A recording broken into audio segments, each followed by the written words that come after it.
കർത്താവായ യേശുക്രിസ്തുവിൻ്റെ നിസ്തുല്യ നാമത്തിൽ ഏവർക്കും സ്നേഹവന്ദനം. പ്രിയ സഹോദരി സഹോദരന്മാരെ, ഇന്ന് നാം പഠിക്കുവാൻ പോകുന്നത് ശാബത്തിനെ കുറിച്ചാണ്. എന്താണ് ശാബത്തിൻ്റെ ഉദ്ദേശം, ലക്ഷ്യം? Sabbath leads to the fullness of creation. സൃഷ്ടിയുടെ സർവസമ്പൂർണതയിലേക്ക് നയിക്കുന്ന ശാബത്ത്. ദൈവം തൻ്റെ സൃഷ്ടിയായ മനുഷ്യനെ ശാബത്തിലേക്ക് നയിക്കുന്നു, സ്വസ്ഥതയിലേക്ക് നയിക്കുന്നു. അവന് ഒരു റെസ്റ്റ് കൊടുക്കുന്നു. അതിനായി മനുഷ്യൻ്റെ സർവ്വതോന്മുഖമായ ഒരു ചേഞ്ച് അവൻ്റെ ഭൗതിക തലത്തിലും മനസ്സിൻ്റെ തലത്തിലും ആത്മാവിൻ്റെ തലത്തിലും ദൈവം വരുത്തുന്നു. ഇന്ന് പ്രാരംഭമായി സുവിശേഷ ഭാഗത്തു നിന്ന് നമുക്ക് പഠിക്കാം. വിശുദ്ധനായ മർക്കോസ് എഴുതിയ സുവിശേഷം 3-ാം അധ്യായം 1 മുതൽ 6 വരെയുള്ള വാക്യങ്ങൾ. ഈ വചനഭാഗത്ത് നാം കാണുന്നത് യേശു തമ്പുരാൻ സിനഗോഗിൽ വെച്ച് വരണ്ട കൈയുള്ള ഒരു മനുഷ്യനെ സൗഖ്യമാക്കുന്നതാണ്. 2-ാം അധ്യായം മുഴുവനും ഇതുപോലെയുള്ള മറ്റ് 4 സംഭവങ്ങൾ നടന്നതായി നമുക്ക് കാണുവാൻ കഴിയും. ഒന്നാമതായി, പക്ഷപാതക്കാരനായ ഒരു മനുഷ്യനെ യേശു തമ്പുരാൻ സൗഖ്യമാക്കുന്നു. അല്പം പോലും സഞ്ചരിക്കുവാൻ കഴിവില്ലാതിരുന്ന ആ വ്യക്തിയെ തൻ്റെ സ്നേഹിതന്മാരാണ് ചുമന്നുകൊണ്ട് വന്നത്. അവരുടെ മനസ്സിൻ്റെ ആ അവസ്ഥ യേശു തമ്പുരാൻ മനസ്സിലാക്കി പക്ഷപാതക്കാരനെ സൗഖ്യമാക്കിയെന്നാണ് നാം കാണുന്നത്. പക്ഷപാതക്കാരൻ്റെ ശരീരത്തിന് സൗഖ്യം കൊടുത്തു, ശാരീരിക സൗഖ്യം കൊടുത്തു. തന്നെ ചുമന്നുകൊണ്ടുവന്ന ആ മനുഷ്യരുടെ മനോഭാവത്തെ യേശു ശ്ലാഘിച്ചു. യേശുവിനത് ഇഷ്ടമായി. അവിടെ മറ്റൊരു കൂട്ടറുണ്ടായിരുന്നു. ഇതെല്ലാം കണ്ട് യേശുവിനോട് നീരസപ്പെടുന്നവർ. യേശുവിന് പാപങ്ങളെ മോചിക്കുവാൻ അധികാരമുണ്ടോ, എന്താണ് ഇവനെ ചെയ്യുന്നത് എന്ന് യേശുവിനെ കുറ്റം പറയുന്ന ഒരു കൂട്ടറുണ്ടായിരുന്നു. അവരുടെ മാനസിക അവസ്ഥയും യേശു തമ്പുരാൻ കണ്ടു. രണ്ടാമതായി നാം കാണുന്നത് യേശു തമ്പുരാൻ ചുങ്കക്കാരോടും പാപികളോടുമൊപ്പം ഭക്ഷണം കഴിക്കുന്നതാണ്. ജനമെല്ലാം ഇത് കണ്ട് യേശുവിനെ കുറ്റപ്പെടുത്തുകയാണ്. ഇവൻ ദൈവമായിരുന്നുവെങ്കിൽ ഇങ്ങനെ പാപികളോടൊപ്പം ചേർന്ന് നടക്കുമോ, അവരോടൊപ്പം ഇരുന്ന് ഭക്ഷണം കഴിക്കുമോ? അങ്ങനെയുള്ള ചിന്താഗതികൾ അവരുടെ മനസ്സിൽ കൂടെ കടന്നുപോയി. അത് യേശു തമ്പുരാൻ അറിഞ്ഞു. പക്ഷേ യേശു തമ്പുരാൻ തൻ്റെ സാന്നിധ്യം കൊണ്ട് ആ ചുങ്കക്കാരെയും പാപികളെയും, അങ്ങനെ സമൂഹത്തിൽ പാർശ്വവൽക്കരിക്കപ്പെട്ട ജനങ്ങളെ തൻ്റെ സ്നേഹത്താൽ വീണ്ടെടുക്കുകയായിരുന്നു ചെയ്തത്. അവിടെ ഒരു വലിയ റിസൾട്ടാണ് സംഭവിക്കുന്നത്. യേശു തമ്പുരാൻ ആരോടൊക്കെ ഇടപെട്ടുവോ അവിടെയെല്ലാം വലിയ ചേഞ്ച് ആണ് നടന്നിരുന്നത്. സർവസമ്പൂർണതയിലേക്ക് അവരെ നയിക്കുന്ന സംഭവങ്ങളാണ്. ശാബത്ത് അനുഭവവും സൃഷ്ടിയുടെ സർവസമ്പൂർണതയും വ്യക്തമാക്കുന്ന സങ്കീർത്തന ഭാഗമാണ് അടുത്തതായി നാം പഠിക്കുന്നത്. 24-ാം സങ്കീർത്തനം. ഇത് ദാവീദ് എഴുതിയ സങ്കീർത്തനമാണ്. ഭൂമിയും അതിൻ്റെ പൂർണ്ണതയും ഭൂതലവും അതിലെ നിവാസികളും യഹോവയ്ക്കുള്ളതാകുന്നു. സമുദ്രങ്ങളുടെ മേൽ അവനതിനെ സ്ഥാപിച്ചു, നദികളുടെ മേൽ അവനതിനെ ഉറപ്പിച്ചു. യഹോവയുടെ പർവ്വതത്തിൽ ആർ കയറും? അവൻ്റെ വിശുദ്ധ സ്ഥലത്ത് ആര് നിൽക്കും? വെടിപ്പുള്ള കൈയും നിർമ്മല ഹൃദയവും ഉള്ളവൻ, വ്യാജത്തിന് മനസ്സ് വയ്ക്കാതെയും കള്ളസത്യം ചെയ്യാതെയും ഇരിക്കുന്നവൻ.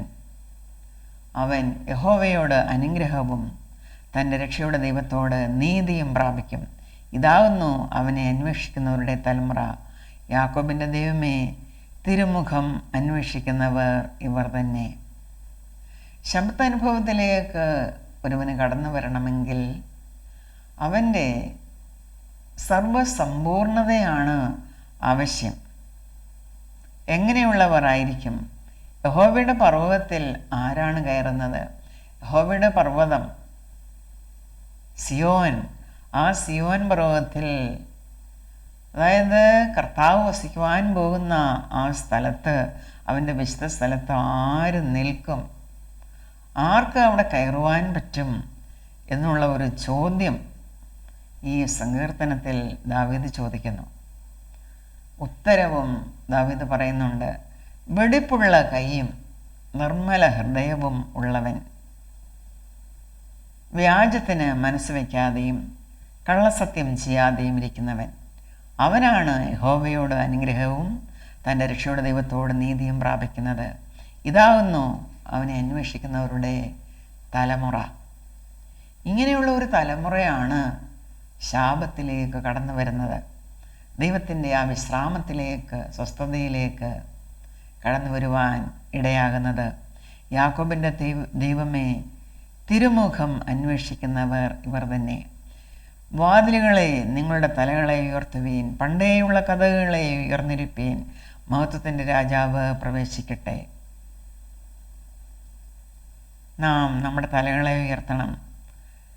നാം നമ്മെ തന്നെ ഈ മഹത്വത്തിൻ്റെ രാജാവ് പ്രവേശിക്കുവാനായി നമ്മുടെ ഹൃദയങ്ങളെ തുറന്നു കൊടുക്കണം. മഹത്വത്തിൻ്റെ രാജാവ് ആരാണ്? ബലവാനും വീരനുമായ യഹോവ. അവൻ യുദ്ധവീരനായ യഹോവയാണ്. വാതിലുകളെ, നിങ്ങളുടെ തലകളെ ഉയർത്തുവീൻ, പണ്ടേയുള്ള കഥകളെ ഉയർന്നിരിപ്പീൻ, മഹത്വത്തിൻ്റെ രാജാവ് പ്രവേശിക്കട്ടെ. മഹത്വത്തിൻ്റെ രാജാവ് ആര്? സൈന്യങ്ങളുടെ യഹോവ തന്നെ. അവനാകുന്നു മഹത്വത്തിൻ്റെ രാജാവ്. ദൈവം നമ്മോടൊപ്പം വസിക്കുന്ന ആ അവസ്ഥ, അതാണ് സ്വസ്ഥത. ദൈവത്തിലാണ് നാം വിശ്രാമം പ്രാപിക്കുന്നത്, സ്വസ്ഥത പ്രാപിക്കുന്നത്. ഇവിടെ സങ്കീർത്തനക്കാരനായ ദാവീദിൻ്റെ ആ കീർത്തനം എത്രയോ മഹത്തരമാണ്. The earth is the Lord's and everything in it, the world and all who live in it. For he founded it upon the seas and established it upon the waters. Who may ascend the hill of the Lord? Who may stand in his holy place? He who has clean hands and a pure heart, who does not lift up his soul to an idol or swear by what is false. He will receive blessing from the Lord and vindication from God his Savior. Such is the generation of those who seek him, who seek your face, O God of Jacob. Lift up your heads, O ye gates. Be lifted up, you ancient doors, that the King of glory may come in. Who is this King of glory? The Lord strong and mighty, the Lord mighty in battle. Lift up your heads, O ye gates. Lift them up, you ancient doors, that the King of glory may come in. Who is he, this King of glory? The Lord Almighty. He is the King of glory. മഹത്വത്തിൻ്റെ രാജാവ്, മഹത്വത്തിൻ്റെ രാജാവ് നമ്മുടെ ദൈവമാണ്. നാം അവനെ നമ്മുടെ ഹൃദയങ്ങളിലേക്ക് സ്വീകരിക്കണം. അവനോടൊപ്പം ആയിരിക്കുവാൻ നാം യത്നിക്കണം. ഇനി ഉൽപ്പത്തി പുസ്തകത്തിലെ പഴയ നിയമത്തിൽ ശാബത്ത് എങ്ങനെ പരാമർശിക്കപ്പെട്ടിരിക്കുന്നു എന്ന് നമുക്ക് നോക്കാം. The book of Genesis, chapter 1, verse 31 and chapter 2, verses 1 to 3. താൻ ഉണ്ടാക്കിയതിനെയൊക്കെ ദൈവം നോക്കി, അത് എത്രയും നല്ലത് എന്ന് കണ്ടു. സന്ധ്യയായി ഉഷസ്സുമായി 6-ാം ദിവസം. ഇങ്ങനെ ആകാശവും ഭൂമിയും അവയിലുള്ള ചരാചരങ്ങളൊക്കെയും തികഞ്ഞു. താൻ ചെയ്ത പ്രവൃത്തിയൊക്കെയും ദൈവം തീർത്ത ശേഷം താൻ ചെയ്ത സകല പ്രവൃത്തിയിൽ നിന്നും 7-ാം ദിവസം നിവൃത്തനായി. താൻ സൃഷ്ടിച്ചുണ്ടാക്കിയ സകല പ്രവൃത്തിയിൽ നിന്നും അന്ന് നിവൃത്തനായതുകൊണ്ട് ദൈവം 7-ാം ദിവസത്തെ അനുഗ്രഹിച്ച് ശുദ്ധീകരിച്ചു. ഈ ദിവസമാണ് ശാബത്ത്. ഇവിടെ ഒരു സൃഷ്ടിയെപ്പറ്റി നാം കാണുന്നു. ഇത് റീക്രിയേഷനാണ്, റിന്യൂവൽ. ആദ്യം ഒരു സൃഷ്ടി ഉണ്ടായിരുന്നു, പ്രീ ആഡമിക് വേൾഡ്. ആ ലോകം ദൂതന്മാരുടെ പാപനിമിത്തം ആകെ പാഴും ശൂന്യവുമായി പോയി. അത് റീക്രിയേറ്റ് ചെയ്യുന്നതാണ് നാം കാണുന്നത്. തൻ്റെ സകല പ്രവൃത്തിയിൽ നിന്നും ദൈവം 7-ാം ദിവസം നിവൃത്തനായി. അന്ന് നിവൃത്തനായതുകൊണ്ട് ദൈവം ആ 7-ാം ദിവസത്തെ അനുഗ്രഹിച്ച് ശുദ്ധീകരിച്ചു. ഇത് സ്വസ്ഥതയുടെ ദിവസമാണെന്ന് ഇവിടെ നമുക്ക് കാണുവാൻ കഴിയും. നമുക്കിനി പുതിയ നിയമത്തിൽ നിന്നും അവിടെ പരാമർശിച്ചിരിക്കുന്ന ശാപത്തിനെ പറ്റി പഠിക്കാം. ദൈവജനത്തിന് ഒരു ശബത്ത് അനുഭവം ശേഷിച്ചിരിക്കുന്നു എന്ന് നമ്മെ പഠിപ്പിക്കുന്നു, നമുക്ക് ഉറപ്പ് തരുന്നു എബ്രായ ലേഖന കർത്താവ്. In the book of Hebrews chapter 4 versus 1-11. അവൻ്റെ സ്വസ്ഥതയിൽ പ്രവേശിപ്പാനുള്ള വാഗ്ദത്തം ശേഷിച്ചിരിക്കയാൽ നിങ്ങളിൽ ആർക്കെങ്കിലും അത് ലഭിക്കാതെ പോയി എന്ന് വരാതിരിപ്പാൻ നാം ഭയപ്പെടുക. അവരെ പോലെ നാമും ഒരു സദ്വർത്തമാനം കേട്ടവരാകുന്നു. എങ്കിലും അന്ന് കേട്ടവരിൽ അത് വിശ്വാസമായി പരിണമിക്കായകൊണ്ട് കേട്ട വചനം അവർക്ക് ഉപകാരമായി വന്നില്ല. വിശ്വസിച്ചവരായ നാമല്ലോ സ്വസ്ഥതയിൽ പ്രവേശിക്കുന്നു. ലോകസ്ഥാപനത്തിങ്കൽ പ്രവൃത്തികൾ തീർന്നുപോയ ശേഷവും അവർ എൻ്റെ സ്വസ്ഥതയിൽ പ്രവേശിക്കുകയില്ല എന്ന് ഞാൻ എൻ്റെ കോപത്തിൽ സത്യം ചെയ്തു എന്ന് അരുളി ചെയ്തിരിക്കുന്നുവല്ലോ. ഇതൊരു കൊട്ടേഷനാണ്, കോട്ട് ചെയ്തിരിക്കുന്നു സങ്കീർത്തനത്തിൽ നിന്നും. 95-ാം സങ്കീർത്തനം 11-ാം വാക്യം. 7-ാം നാളിൽ ദൈവം തൻ്റെ സകല പ്രവൃത്തികളിൽ നിന്ന് നിവൃത്തനായി എന്ന് 7-ാം നാളിനെ കുറിച്ച് ഒരിടത്ത് പറഞ്ഞിരിക്കുന്നു. അതായത് ജനസിസ് ചാപ്റ്റർ 2 വേഴ്സ് 2. അവിടെ പറഞ്ഞിരിക്കുന്നത് ഇവിടെ കോട്ട് ചെയ്ത് എഴുതിയിരിക്കുകയാണ്. എൻ്റെ സ്വസ്ഥതയിൽ അവർ പ്രവേശിക്കുകയില്ല എന്ന് ഇവിടെ പിന്നെയും അരുളി ചെയ്യുന്നു. അതുകൊണ്ട് ചിലർ അതിൽ പ്രവേശിപ്പാൻ ഇട ശേഷിച്ചിരിക്കയാലും മുമ്പേ സദ്വർത്തമാനം കേട്ടവർ അനുസരണക്കേട് നിമിത്തം പ്രവേശിക്കാതെ പോകയാലും ഇത്ര കാലത്തിൻ്റെ ശേഷം ദാവീദ് മുഖാന്തരം ഇന്ന് അവൻ്റെ ശബ്ദം കേൾക്കുന്നുവെങ്കിൽ നിങ്ങളുടെ ഹൃദയം കഠിനമാക്കരുത് എന്ന് മുമ്പേ പറഞ്ഞതുപോലെ ഇന്ന് എന്നൊരു ദിവസം പിന്നെയും നിശ്ചയിക്കുന്നു. വീണ്ടും വീണ്ടും ജനത്തോട് പറയുകയാണ്, ഇത്രയും നാൾ നിങ്ങൾ കേട്ടില്ലെങ്കിൽ ഇന്ന് വിശ്വസിക്കുക.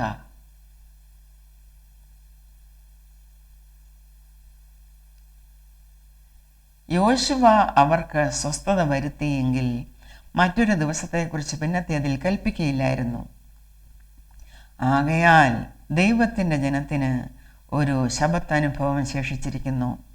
ദൈവം തൻ്റെ പ്രവൃത്തികളിൽ നിന്ന് എന്ന പോലെ അവൻ്റെ സ്വസ്ഥതയിൽ പ്രവേശിച്ചവൻ താനും തൻ്റെ പ്രവൃത്തികളിൽ നിന്ന് നിവൃത്തനാകേണ്ടതാകുന്നു. അതുകൊണ്ട് ആരും അനുസരണക്കേടിൻ്റെ സമദൃഷ്ടാന്തത്തിനൊത്തവണ്ണം വീഴാതിരിക്കേണ്ടതിന് നാം ആ സ്വസ്ഥതയിൽ പ്രവേശിപ്പാൻ ഉത്സാഹിക്കാം.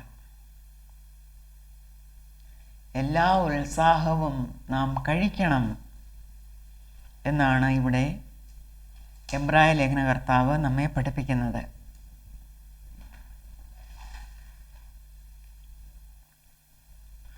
Therefore, since the promise of entering his rest still stands, let us be careful that none of you be found to have fallen short of it. For we also have heard the gospel preached to us, just as they did. But the message they heard was of no value to them, because those who heard did not combine it with faith. Now, we who have believed enter that rest, just as God has said, So I declared on oath in my anger, they shall never enter my rest. And yet his work has been finished since the creation of the world.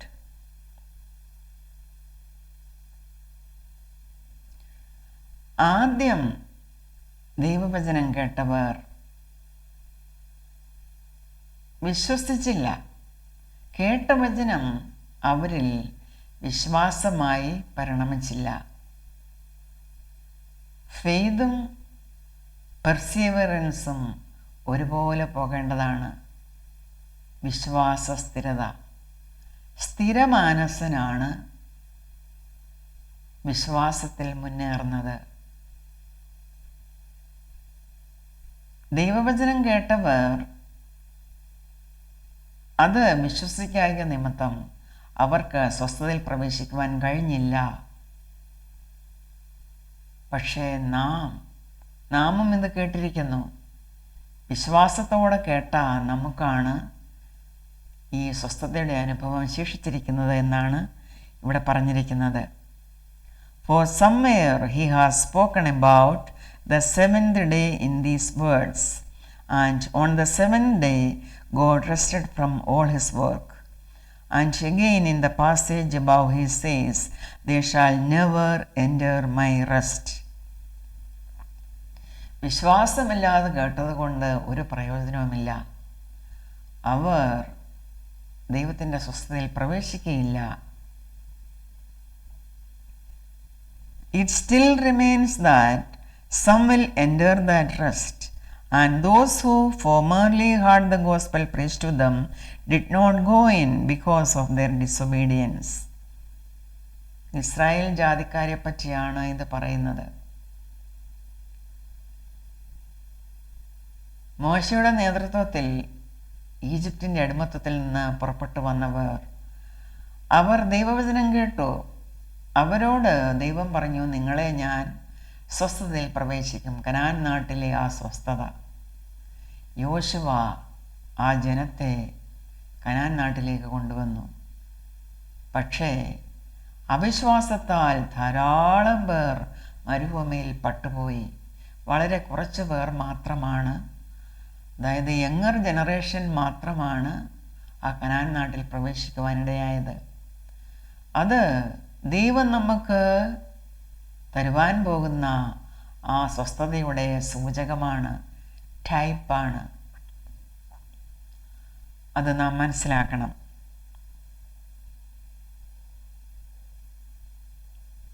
It still remains that some will enter that rest, and those who formerly heard the gospel preached to them did not go in because of their disobedience. Therefore, God again set a certain day, calling it today. കർത്താവ് എല്ലാ ദിവസവും today എന്ന് പറയുകയാണ്. നിങ്ങൾ കേൾക്കുവീൻ, സ്വസ്ഥതയിൽ പ്രവേശിക്കുവീൻ. ഇതാവുന്നു സമയം, ഇതാവുന്നു രക്ഷാദിവസം. അന്ന് കേട്ടില്ല എങ്കിൽ ഇന്ന് കേൾക്കുക. Therefore, God again set a certain day, calling it today. When a long time later he spoke through David, as was said before, today, if you hear his voice, do not harden your hearts. For if Joshua had given them rest, God would not have spoken later about another day. There remains then a Sabbath rest for the people of God. For anyone who enters God's rest also rests from his own work, just as God did from his. Let us therefore make every effort to enter that rest, so that no one will fall by following their example of disobedience. നാം അനുസരണക്കേടിൻ്റെ മക്കളെ പോലെ ആകാതിരിപ്പാൻ, ആ സ്വസ്ഥതയിൽ പ്രവേശിക്കുവാൻ നാം ഉത്സാഹിക്കണം, വിശ്വസിക്കണം. വിശ്വാസത്തോടൊപ്പം നമുക്ക് പെർസിവിയറൻസും ഉണ്ടായിരിക്കണം. വിശ്വാസത്തിൽ നാം നിലനിന്നാൽ മാത്രമേ അത് സാധ്യമാകൂ. നാം വിശ്വാസത്തിൽ സ്ഥിരതയുള്ളവരായിരിക്കണം. ദൈവം നമുക്ക് ഒരുക്കിയിരിക്കുന്ന ആ റെസ്റ്റ്, ആ സ്വസ്ഥത, ആ ശാബത്ത് അനുഭവം അതെന്താണ് പ്രിയ സഹോദരങ്ങളെ? നമ്മുടെ കർത്താവായ യേശുക്രിസ്തു നമ്മെ ചേർക്കുവാൻ വാനമേഘങ്ങളിൽ വരുമ്പോൾ നാം അവനോടൊപ്പമായിരിക്കും. നാം ഒരുമിച്ച് ഈ ഭൂമിയിൽ വരും. അവനോടൊപ്പം നാമും വാഴും 1000 ആണ്ട്. അവിടെ സ്വസ്ഥതയാണ് ഉള്ളത്. അതുകൂടാതെ നമുക്ക് നിത്യതയുണ്ട്. ആ 1000 ആണ്ട് മാത്രമല്ല, നിത്യത, എറ്റേണിറ്റി. അവിടെ കർത്താവുമായി നാം നിത്യതയോളം വാഴും. അതാണ് ഇവിടെ സംസാരിച്ചിരിക്കുന്നത്. പ്രിയ സഹോദരങ്ങളെ, ദൈവജനത്തിനായി ദൈവം ഒരുക്കിയിരിക്കുന്ന ആ ശാബത്ത് അനുഭവത്തിനായി, that ultimate rest on a perfect new earth, അതിനായി നമുക്ക് കാത്തിരിക്കാം. അത് നിത്യതയാണ്, ഇറ്റേണിറ്റി. ആദിയിൽ ഏദൻ പ്രദേശത്തിലുണ്ടായിരുന്ന ആ അനുഭവം, അതാണ് നമുക്ക് ലഭ്യമാകുവാൻ പോകുന്നത്. അവിടെ സകല സൃഷ്ടികൾക്കുമൊപ്പം നാം നമ്മുടെ ദൈവത്തെ പാടി വാഴ്ത്തും. All creatures of our God and King, lift up your voice and with us sing, O praise him, hallelujah. O burning sun with golden beam and silver moon with softer gleam, O praise him. നമുക്ക് പാടാം. All creatures of our God and King, lift up your voice and with us sing, oh praise him, hallelujah. Oh burning sun with golden beam and silver moon with softer gleam, oh praise him, oh praise him, hallelujah, hallelujah, hallelujah.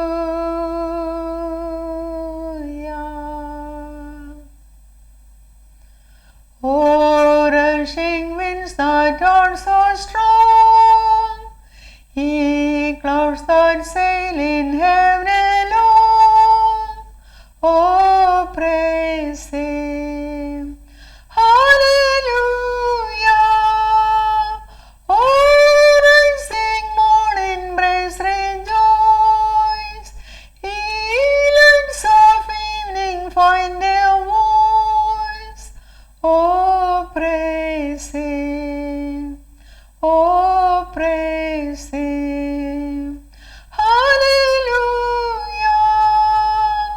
hallelujah, hallelujah.